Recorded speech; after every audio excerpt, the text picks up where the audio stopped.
Ba-ba-da-da! Banjo Ben here at banjobenclark.com.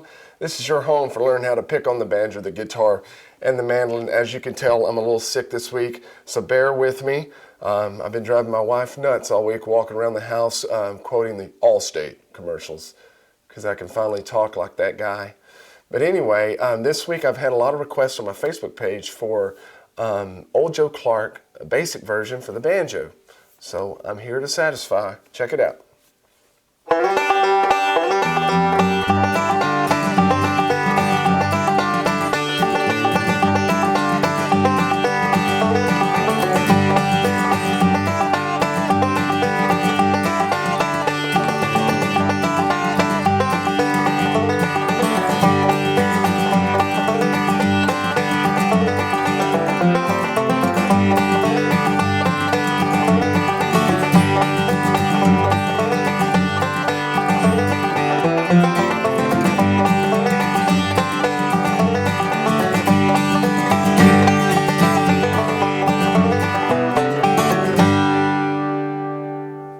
That's a good solid version of Old Joe Clark right there. If you're watching this on my website as a Gold Pick member, I know you probably know this by now, but jump on over to the banjo tab section, to the basic banjo, and grab this tab of Old Joe Clark for the banjo, and we're going to teach you how to play each and every bit of it. After I teach you how to play it, I'm going to play it entirely all the way through for you, really, really slow, so you can see everything. And then I've also got 3 different speeds of backup guitar tracks, videos that you can practice along with, so you've got everything you need. Videos showing you how to play it, slowed down for you, tabs that you can print out, and rhythm guitar tracks that you can play along with. So we're good to go. For those of you watching on YouTube, here in a little while I'll ask you to go on over to the website, banjobenclark.com, where I hope you join as a Gold Pick member. And thank you to all of those who have done that already. And that allows me to be able to put up these videos and tabs for you each and every week, which I just love to do. Let's jump into this Old Joe Clark for the banjo. I'd like to start off by saying that this song is normally played in the key of A. It's a fiddle tune. And so if you play it with fiddle players or mandolin players, they're going to want to play it in the key of A. But since we're learning it on the banjo, and we're doing more of a basic version here. I know a lot of you banjo players out there don't have capos, or maybe you don't have the 5th string capos installed, or the railroad spikes.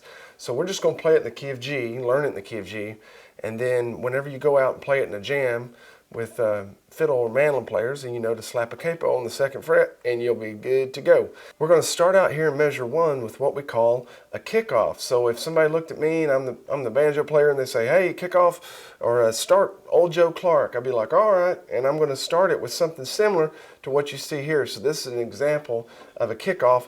This is a pretty standard one, I guess, but we're going to start off with the 2nd fret on a low D string, and then playing that with our thumb and sliding that up to the 5th fret.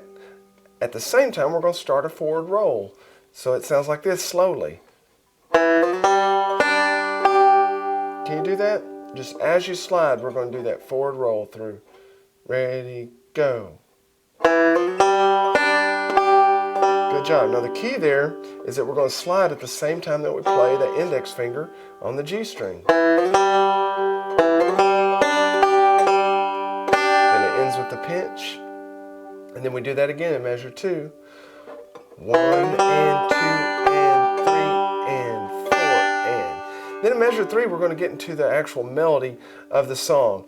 And I want you to notice something. Maybe some of you noticed it, but at one point when I played it up to speed earlier, I started out in this position where my middle finger was covering the 3rd fret here.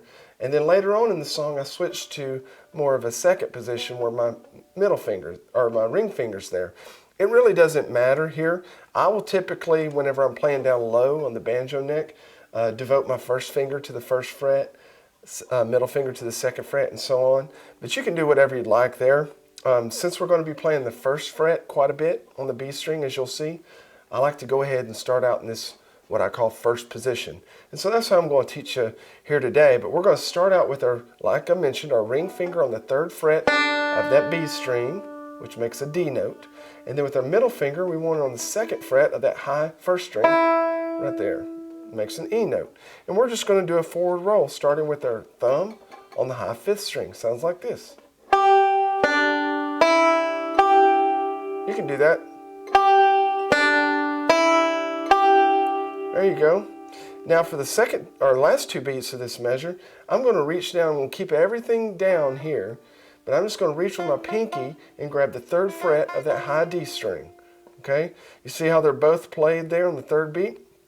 So after that roll through the first 4 strings, then I'm going to do a pinch after I lay my pinky down. Can you do that? There you go. And then I'm going to do another pinch there on the last beat, just releasing my pinky back off. Okay? So that whole measure sounds like this. Ready, go.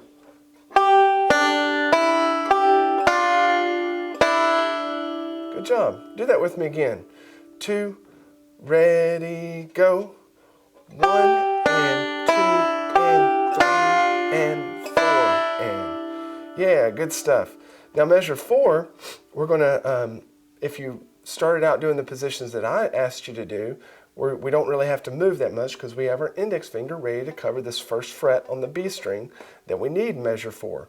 Really simple measure here. We're going to start out with a forward roll on our high 5th string. Open,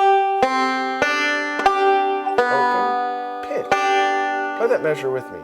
2, ready, go.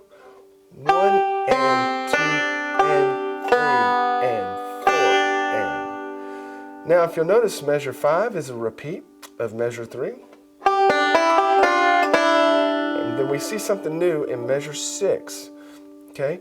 But all we're going to do in measure 6 is just release our middle finger, leave our ring finger down on that 3rd fret, and we're going to start this measure off with a pinch, with a quarter note pinch, and then we're going to do 2 forward rolls, starting with our thumb through those strings.